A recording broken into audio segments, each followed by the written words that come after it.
تو اللہ تعالیٰ فرماتے ہیں کہ ایک آدمی ہے ایسے ہیں جس کے محبوب ہیں, جس کے کئی خدا ہیں, ایک خدا کو خوش کرتے ہو دوسرا خدا ناراض ہو جاتا ہے. دوسرا وہ ہے سلام الرجل, جس کا صرف ایک آقا ہے, اس کو پتا ہے صرف میں نے اس کو خوش کرنا ہے, اس کی چاہتوں کو پورا کرنا ہے. فرمایا بتاؤ هل یستویان مثلا, کیا سکون اور اطمینان میں دونوں برابر ہو سکتے ہیں؟ آج مسئلہ یہ ہے کہ ہم نے ایک اللہ کو محبوب حقیقی بنایا ہی نہیں ہے.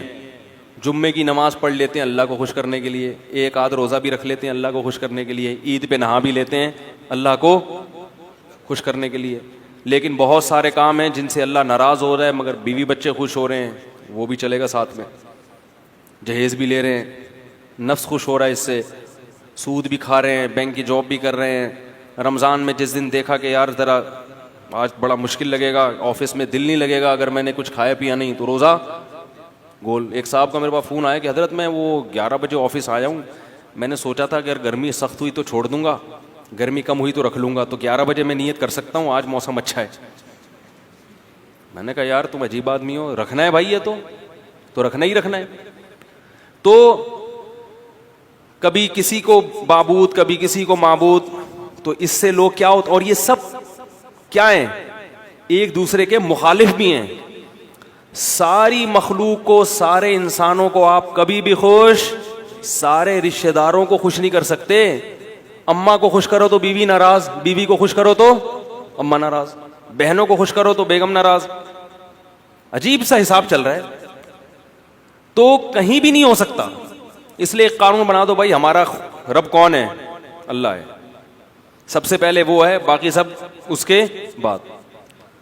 ناراض ہوتے ہو تو ہوتے رہو, تم نے بھی مر کے مٹی ہو جانا ہے, ہم نے بھی مر کے مٹی. عزت کرو گے تو اچھی بات ہے, نہیں کرتے تم نے بھی مٹی. جنہوں نے عزت کی ہے فرعون کی ہے بھائی, وہ فرعون بھی گیا اور وہ عزت کرنے والے بھی گئے.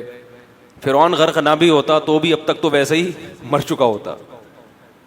تو وہ رنگ رلیوں پہ زمانے کی نہ جانا اے دل, یہ خزاں ہے جو با انداز بہار آئی ہے. جتنی مردی عزت ہو شہرت ہو, مٹی میں دفن کرنے کے بعد نا 2-4 دن کے بعد کوئی بھی یاد نہیں کرتا. ایسی دنیا کی حقیقت ہے. شہرت سے تو کبھی بھی متاثر نہیں ہونا چاہیے, اپنی بھی یا کسی اور کی بھی. بڑے بڑی لوگ آئے ہیں دنیا میں, بڑی بڑی شہرتیں حاصل ہوئی ہیں, غائب مرے تو 2-4 دن لوگ روئے ہائے ہوئے کیا, ختم کہانی. تو اس لیے سب سے زیادہ مزے کی زندگی میں وہ ہے جس نے ایک اللہ کو اپنا رب بنا لی. وہ کہہ دے کر لو, کوئی روک نہیں سکتا اس کام سے. وہ کہے نہیں کرو, کوئی کروا کے نہیں, کسی میں دم ہے تو کروا کے دکھائے. میں جب وزیر آباد گیا, پرانی بات ہے, یہ واقعات سنانے کا مقصد کوئی اپنی قصے کہانیاں نہیں, جو بات قرآن کی بتانا چاہ رہا ہوں وہ دل میں بیٹھ جائے. میں جب وزیر آباد گیا نا تو وہاں وہ لوگ بھی سنتے ہیں میرا بیان, تو وہ یہ پرانی بات ہے, تقریباً 13-14 سال پرانی. تو انہوں نے 1 مہینہ رمضان کا میں نے وہاں گزارا, وہ میرے درس ہوئے, انہوں نے بڑا میرے درس کو پسند کیا. تو انہوں نے مجھے کہا کہ آپ یہیں ٹھہریں, اب آپ یہاں امامت بھی کریں اور یہاں خطابت بھی, ہم آپ کو اتنی تنخواہ دیں گے, حج کرائیں گے, یہ کریں گے. بڑا بھاری بھرکم لالچ. میں نے کہا نہیں, میں تو کراچی واپس جاؤں گا. میں نے کہا نہیں, میں تو, بچے بھی تھے میرے ساتھ, بہت اکرام کیا انہوں نے, واقعی بڑا اکرام کیا. وزیر آباد میں ایک مسجد ہے دارا کبوترا کے نام سے, وہ لوگ سنتے ہیں کبھی کبھار بیان تو سن رہے ہوں گے. یعنی 1 مہینہ میں نے اپنے گھر سے کھانا, کہتے ہیں 1 مہینہ نہیں کھائے, کوشش کے باوجود کہ بھائی آج ہم زبردستی مقابلے بازی. صبح سحری میں کھڑے ہوتے تھے, یہ دودھ لے کے دہی لے کے, بھائی خود بنانے دو یار گھر میں, عادت خراب ہو جائے گی. نہیں, پھر وہ افطاری میں پھر کھانا, وہ بھائی مزے ہی موجہ ہی موجہ. پنجاب والے ماشاءاللہ کھلانے پلانے میں, کراچی والے بھی کھلاتے ہیں, کہ پنجاب والے کھاتے بھی ہیں نا, تو جو اب وہ اپنے حساب سے بھی کھلاتے ہیں. کراچی والا 2 والے وہ خود بھی پیٹ بھر جائے گا اس کا, آپ کو بھی وہ سمجھے گا پیٹ بھر گیا, سامنے والے صحتیں نہیں ہیں یہاں پہ. تو اب کیا ہوا ہے کہ وہ روزانہ صبح مجلس ہوتی, میرا درس کے بعد وہ بیٹھتے, بھائی آپ یہاں ٹھہرے. میں کہتا نہیں مجھے جانا ہے وغیرہ وغیرہ. 15 دن انہوں نے زور لگایا, انہوں نے دیکھا ٹکنے کا نام ہی نہیں لے رہا. انہوں نے کہا آپ کو پرابلم کیا ہے؟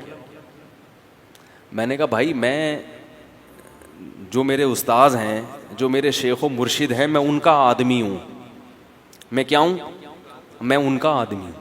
جب میں مدرسے میں آیا تھا تو میں نے اپنے آپ کو ان کے حوالے کر دیا تھا کہ اب اپنی لگام ہم نے ان کے ہاتھ میں پکڑا دی, کیونکہ ان پر اعتماد تھا. ایسے ہی کسی کے ہاتھ میں نہیں لگام پکڑائی جاتی. پہلے ان کو پرکھا اچھی طرح, بھائی ان میں دنیا کی محبت نہیں ہے اور علم بھی ان کا کامل ہے.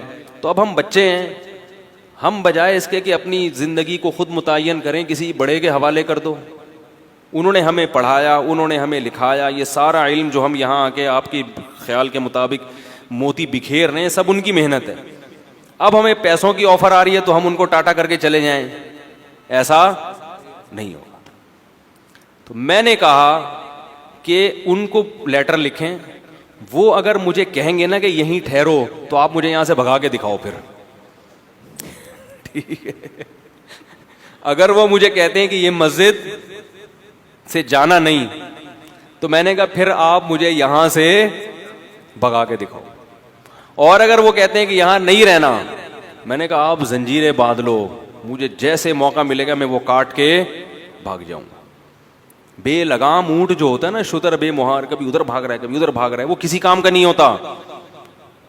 مرکز سے انسان کو ہمیشہ جڑے. پہلے مرکز متعین کرنے میں ٹائم لگا ہے, ایسا نہیں کہ کسی پہ بھی اعتماد کر کے اپنی زندگی کی لگام اس کے ہاتھ میں دے دی, ایسا نہیں ہے. پرکھنا پڑتا ہے, جانچنا پڑتا ہے. میں نے کہا ہمیں اپنے بڑوں پر الحمدللہ بھرپور اعتماد ہے. 8-10 سال ان کی صحبت میں ہم نے گزارے ہیں. میرا یہ خیال ہے کہ مجھے ان سے زیادہ بہترین لوگ اس دنیا میں مل ہی نہیں سکتے تھے. اللہ نے پتہ نہیں والدین کی کون سی نیکی قبول کی, ایسے لوگوں کے پاس ہمیں پہنچا دیا. تو اس کی برکتیں ہیں, اللہ تعالیٰ ٹوٹا پھوٹا کام لے رہا ہے. تو اس سے دیکھو یہ فائدہ کیا ہوا مجھے کہ خیالات منتشر نہیں ہو رہے, سکون آ گیا طبیعت میں. بھائی وہ کہیں گے تو کر لیں گے, نہیں کہیں گے تو نہیں کریں گے. ورنہ انسان سوچتا, میں نے ایسے لوگوں کو بھی دیکھا, علماء کو بھی, جو پریشان کہ کیا کریں اب, ان کی زندگی بھی کس میں گزر رہی ہے, پریشان. پھر پیسے کی محبت آ جاتی ہے, یار دین کے تو یہ والے اس میں پیسہ زیادہ ہے تو ادھر چلو. جب پیسے کی طرف آئے تو پھر پیسہ اصل مقصد بن گیا, تباہ ہو گئے. تو ہمیشہ انسان کی سکون کس میں ہے کہ وہ اس کو یہ پتا ہو کہ میں نے کس ٹریک پر زندگی گزارنی ہے. اس میں سکون ہے انسان کی طبیعت میں, آرام سے سکون سے. اکابر پرستی الگ چیز ہے.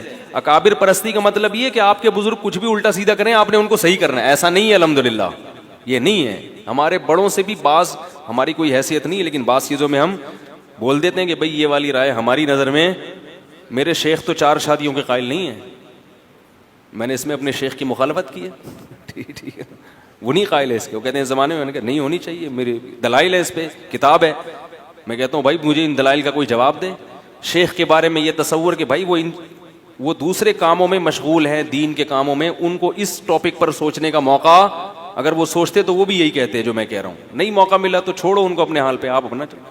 لیکن ان کا بھی ظرف اتنا بڑا ہے کہ ان کو بھی پتا ہے کہ اس کی ایک اس بارے میں رائے ہے, اور جو چیز حلال ہے اس میں وہ پابندی. تو یہ بھی تو سلیکشن ہے نا ہماری, کہ ایسے لوگوں کو ہم نے سلیکٹ کیا ہے.